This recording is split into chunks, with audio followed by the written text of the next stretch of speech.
तो हम बात कर रहे थे अपने सिलियरी लोकोमोशन के लिए। तो सिलियरी लोकोमोशन अगर हमें जानना है तो उसमें स्टडी किसमें करते हैं, फाइलम प्रोटोजोआ के क्लास सिलिएटा में करेंगे। और उसमें हम एनिमल की बात करें तो हमें स्टडी करनी होती है पैरामीशियम में। तो पहले सिलियरी लोकोमोशन के बारे में स्टडी करने से पहले हमें ये जानना जरूरी है कि स्ट्रक्चर ऑफ सीलिया, कि सीलिया के स्ट्रक्चर होता कैसा है। कभी कभी ये 1 मार्क में आ जाता है कि स्ट्रक्चर ऑफ सीलिया बताएं, तो आपको वहाँ पर स्ट्रक्चर बनाना पड़ेगा। और आप लोगों ने तो सीखा भी होगा, फर्स्ट ईयर में बहुत अच्छे से बताया जाता है वहाँ पर, कि अगर हम बात करें सीलिया की या फिर फ्लैजेला की, तो उसमें अरेंजमेंट क्या रहता है, 9+2 अरेंजमेंट रहता है। और इसे ही हम क्या बोलते हैं, व्हील कार्ड। जानते हैं ना आप?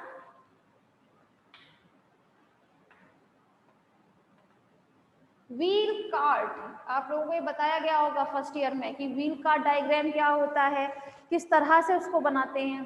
तो चलें एक काम करते हैं, पहले हम लोग पहले एक डायग्राम देख लेते हैं, बहुत जल्दी शॉर्ट में सीखेंगे इसे हम।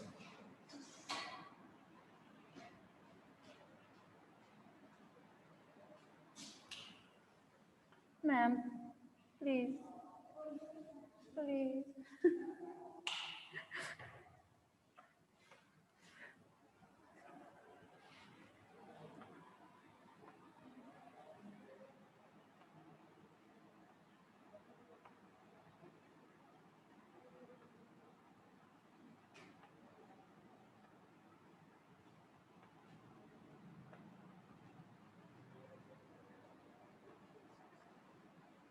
वो छोटा रह गया, शिट। एक सेकेंड।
हाँ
हाँ भाई, अब जरा ध्यान दीजिएगा सेकंड ईयर, यहाँ हम बात कर रहे थे अपने कार्टविल डायग्राम के बारे में, है ना।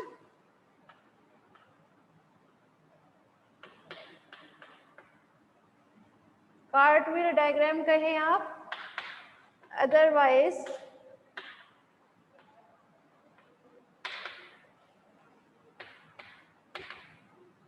स्ट्रक्चर ऑफ सीलिया कहें आप। ठीक है, ये थोड़ा ज़्यादा बड़ा बना दिया है वैसे मैंने, सिर्फ आपको समझ में आना चाहिए, वो मेरा पर्पस है, बस वो मेरा पूरा हो जाए।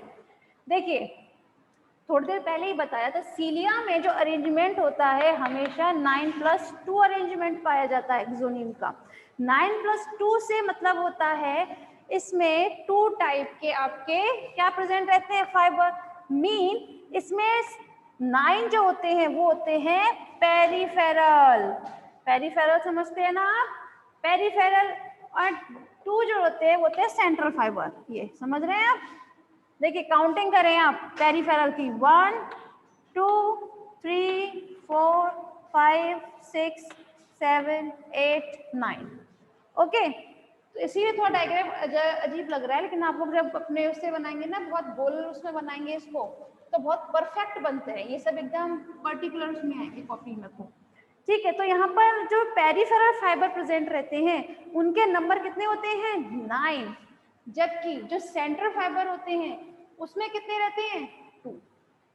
ठीक है, और साथ में ये जो सीलिया के स्ट्रक्चर में जो आउटर शीथ और इनर शीथ प्रेजेंट रहती है, मीन सीलिया के ऊपर एक कवर रहता है हमेशा, और ये कवर जो रहता है वो होता है अप्रॉक्स 90 एंगस्ट्रॉम का। ठीक है, मीन इसका ये जो सीलिया का जो स्ट्रक्चर है, इसमें जो आपका एक कवर प्रेजेंट रहता है वो कितने का होता है, अप्रॉक्स 90 एंगस्ट्रॉम का प्रेजेंट रहता है। वहीं अगर हम बात करते हैं अपने पेरिफेरल फाइबर के बारे में, ठीक है, तो वो कितने रहते हैं, हमेशा प्लूरल फॉर्म में रहते हैं, मतलब हमेशा 2। ठीक है, हमेशा इसमें जो आपके फाइबर रहते हैं में जुड़े हुए वो 2 रहते हैं, पेयर में होते हैं। इसीलिए देखें आप, यहाँ दिखाई दे रहे हैं ना, इसी को हम क्या बोलते हैं, ए फाइबर एंड बी फाइबर। देखें अब, ए फाइबर एंड बी फाइबर सभी में बनाया है, और इसका ये जो वो रहता है डायमीटर, ठीक है, डायमीटर इसका रहता है अप्रॉक्स 360 एंगस्ट्रॉम। क्लियर है क्लास, क्लियर है इसका, ये कितना रहता है भाई, डायमीटर जो होता है इनका पेरिफेरल फाइबर्स का कितना होता है, 360 एंगस्ट्रॉम। लेकिन वहीं पर अगर हम बात करते हैं अपने सेंट्रल फाइबर की, तो सेंट्रल फाइबर में जो वो रहता है डायमीटर, हम डायमीटर की बात करते हैं, ये यहाँ पेयर में नहीं होते क्लास, ये हमेशा पेयर में नहीं रहते, हमेशा ये सिंगुलर रहते हैं, अलग अलग रहते हैं, इसीलिए काउंटिंग इनकी हमेशा 2 में आती है, जबकि ये हमेशा पेयर में रहने की वजह से कैसे आती है, काउंटिंग ओनली सिंगुलर वे में आएगी। ठीक है, क्लियर है। इसका इसका डायमीटर रहता है, सॉरी, वो रहता है अप्रॉक्स 150 एंगस्ट्रॉम। ठीक है, आप लोग अगर ध्यान दें तो देख सकते हैं ये जो पेरिफेरल है, ठीक है, पेरिफेरल फाइबर के ऊपर एक कवर प्रेजेंट रहता है। ठीक है, ये कवर रहता है हमेशा, एक सेकेंड, ये कवर रहेगा अप्रॉक्स 50 एंगस्ट्रॉम का। कितने का रहेगा ये, 50 एंगस्ट्रॉम का। जबकि जो सेंट्रल फाइबर है उसमें ये जो कवर प्रेजेंट है, देखिए मैंने इसलिए थोड़ा दूर दूर बनाया है, ये आप अपने डायग्राम में देखिएगा, वहां बहुत पास में बना होगा। तो ये जो प्रेजेंट रहता है इसका डायमीटर होता है 60 एंगस्ट्रॉम। ठीक है, कैसे होते हैं ये 60 एंगस्ट्रॉम के, साथ में इसमें कुछ स्पाइक्स प्रेजेंट रहती हैं। देखें ये स्पाइक्स लिखा है ना, ये स्पाइक्स प्रेजेंट रहती हैं, और ये स्पाइक्स भी 9 होती हैं इन नंबर। ठीक है, ये तो मैंने इसका सीलिया का टीएस दिखाया है। अगर आप इसका बहुत वर्टिकल उसमें देखेंगे ना, तो बहुत बिल्कुल वाकई में ऐसा लगेगा जैसे कोई कार्टव्हील हो, क्योंकि ये स्पाइक्स, इसके ये पेरिफेरल फाइबर, ये सब मिलकर वाकई में लाइक कार्टवील स्ट्रक्चर ही बनाते हैं। ठीक है, तो क्लास आप लोगों को सीलिया का स्ट्रक्चर क्लियर हुआ? वैसे एक बार और रिपीट कर देते हैं कि सीलिया का स्ट्रक्चर जो होता है उसमें हमेशा अरेंजमेंट 9+2 प्रेजेंट रहता है। इस 9+2 अरेंजमेंट का मीन है जो 9 है वो है it is a peripheral fibre. ठीक है, देखें आपने काउंटिंग करेंगे तो 9 आएंगे। ठीक है, it is a peripheral fibre and 2 is a central fibre. ठीक है, सेंट्रल फाइबर। अगर हम बात करते हैं हमारे पेरिफेरल फाइबर के बारे में तो इसका डायमीटर रहता है आपका 360 एंगस्ट्रॉम। ठीक है, पेरिफेरल जो है ये पेरिफेरल, समझ रहे हैं क्लास, पेरिफेरल फाइबर। तो पेरिफेरल फाइबर का जो डायमीटर होता है वो होता है 360 और इसके ऊपर एक कवर प्रेजेंट रहता है जो इन दोनों ही फाइबर्स को ए और बी नाम दिए थे ना, ये ए और बी फाइबर, इन दोनों के ऊपर ही एक कवर प्रेजेंट रहता है जिसका डायमीटर कितना होता है, सॉरी जिसकी रेडियस होती है आपकी 50 एंगस्ट्रॉम। ठीक है, वहीं अगर हम बात करते हैं अपनी सेंट्रल फाइबर की तो सेंट्रल फाइबर में इनका डायमीटर रहता है आपका 150 एंगस्ट्रॉम, जिन पर जो कवर प्रेजेंट रहता है उसका रेडियस होता है 60 एंगस्ट्रॉम। क्लियर है? क्लियर है क्लास? और साथ में इसमें क्या प्रेजेंट रहते हैं, स्पाइक्स प्रेजेंट रहते हैं और स्पाइक्स भी कितने होते हैं, इन नंबर 9। ये पूरा स्ट्रक्चर आप लोगों को इजीली बहुत अच्छे से बताया गया होगा फर्स्ट ईयर में, इसीलिए मैंने यहाँ बहुत जल्दी फिनिश किया है क्योंकि मेरा काम यहाँ पर ये बताना नहीं, तो आप लोग ऑलरेडी सीख कर आए होंगे इसीलिए। Yes ma'am, clear, good.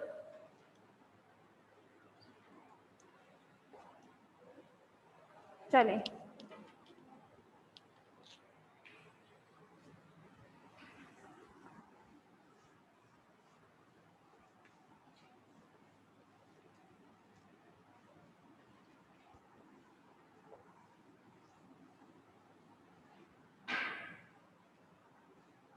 अब हम बात करेंगे अपने सिलियरी लोकोमोशन के बारे में। सिलियरी लोकोमोशन किसमें हम स्टडी करेंगे, उसकी पैरामीशियम में। तो हम ये कह सकते हैं पैरामीशियम में लोकोमोशन। आप में कभी कभी जरूरी नहीं है डायरेक्ट आए सिलियरी लोकोमोशन के बारे में कुछ बताएं, आप लोगों में क्वेश्चन कभी कभी घुमा कर भी आ सकता है, लाइक लोकोमोशन इन पैरामीशियम के बारे में कुछ बताएं।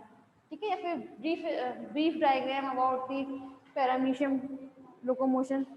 तो इस टाइप से कोई भी क्वेश्चन आपके में बन सकता है। खैर, तो बात करते हैं हमारे पैरामीशियम में लोकोमोशन की। तो आप लोगों को अभी बताया कि पैरामीशियम में लोकोमोशन जो होता है वो किसकी वजह से होता है, हमेशा सीलिया की वजह से होगा, और सीलिया में भी सीलिया के थ्रू होता है। ठीक है, और अगर हम बात करते हैं पैरामीशियम में लोकोमोशन की तो उसमें जो लोकोमोशन होता है क्लास वो हमेशा 2 स्ट्रोक्स में प्रेजेंट रहता है। ठीक है, 2 स्ट्रोक में प्रेजेंट रहता है। The first is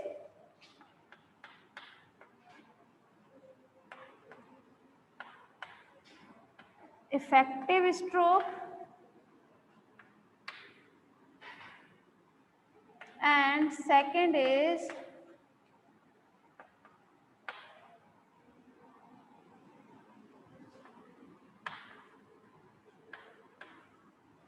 recovery stroke.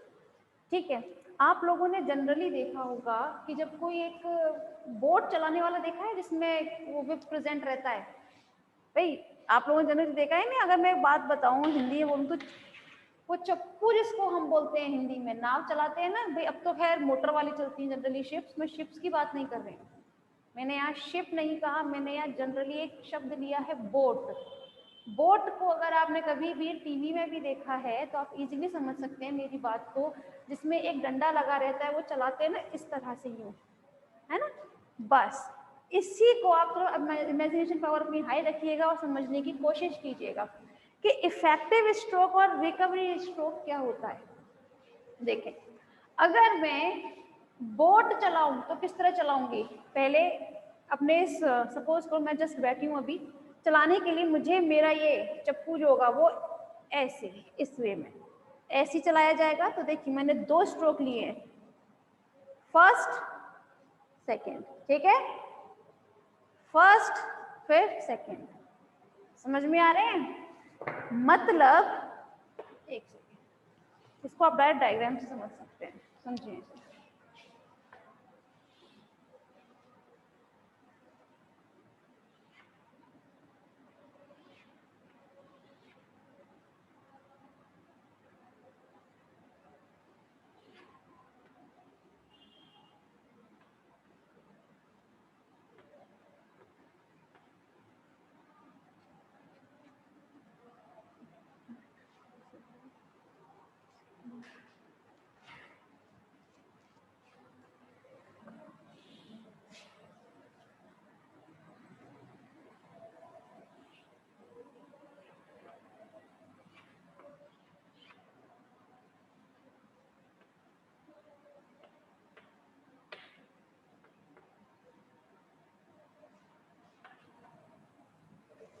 हाँ क्लास जरा ध्यान दीजिएगा, यहाँ पर अगर हम बात करते हैं अपने सिलियरी लोकोमोशन के बारे में, तो जो फर्स्ट है इफेक्टिव स्ट्रोक ये है, it is a effective stroke.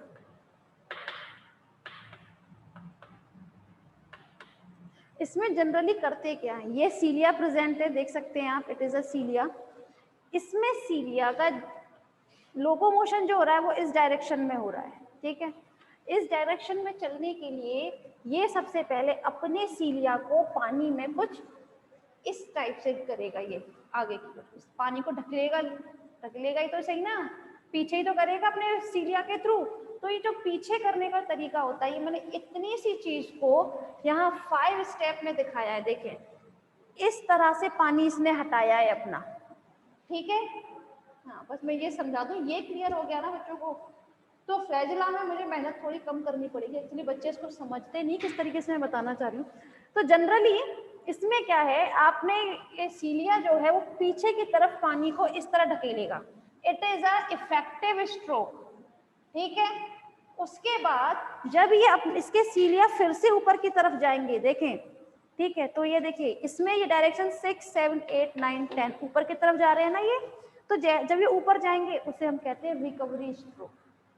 उसके बाद ये फिर से अपना क्या करेगा, इफेक्टिव स्ट्रोक दिखाएगा, पानी को पीछे की तरफ करेगा, उसके बाद फिर से ये अपना रिकवरी स्ट्रोक दिखाएगा लाइक दिस। इसी तरह से तो हम चप्पू चलाते हैं भाई, आप लोगों ने जनरली देखा हो बोट चलाने का तरीका जो होता है वो यही तो होता है। एक बार हम इस तरह से करते हैं, फिर अपनी उसको उठाएंगे, फिर उसी पोजीशन में लेकर आएंगे जहां पर हमें उसको गाड़कर फिर से पानी को पीछे क्यों ढकेलना होगा, ठीक है। अगर आपको वही चीज समझ में आ चुकी है कि मैं भाई क्या बताना चाह रही हूँ, बोट जिस तरह चलती है सेम कंडीशन में ये अपने सीलिया के थ्रू मूवमेंट करता है पैरामेशियम, ठीक है। भाई किसी को परेशानी है इन 2 स्ट्रोक में तो मुझसे अभी क्लियर कर ले, अभी क्लियर कर ले अभी भाई, क्योंकि ये चीज समझ में आना जरूरी है। वाह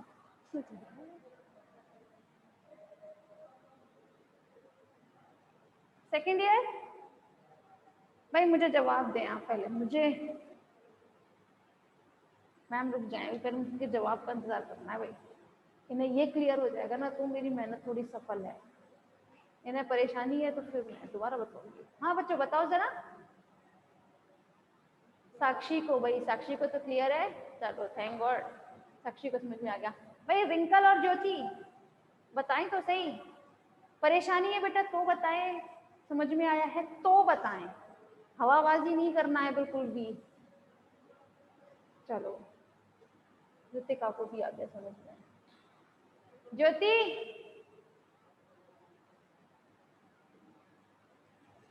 चलो ठीक है बेटा, तो एक काम करते हैं फिर आगे का कल बताएंगे, बस आपको समझ में आना चाहिए, नहीं समझ में आए ना तो शर्माना नहीं है, कल मुझसे फिर पूछ लेना। थैंक गॉड ज्योति का भी आ गया। चलो ठीक है बच्चों फिर, है ना, फिर कल आगे करते हैं इसके आगे।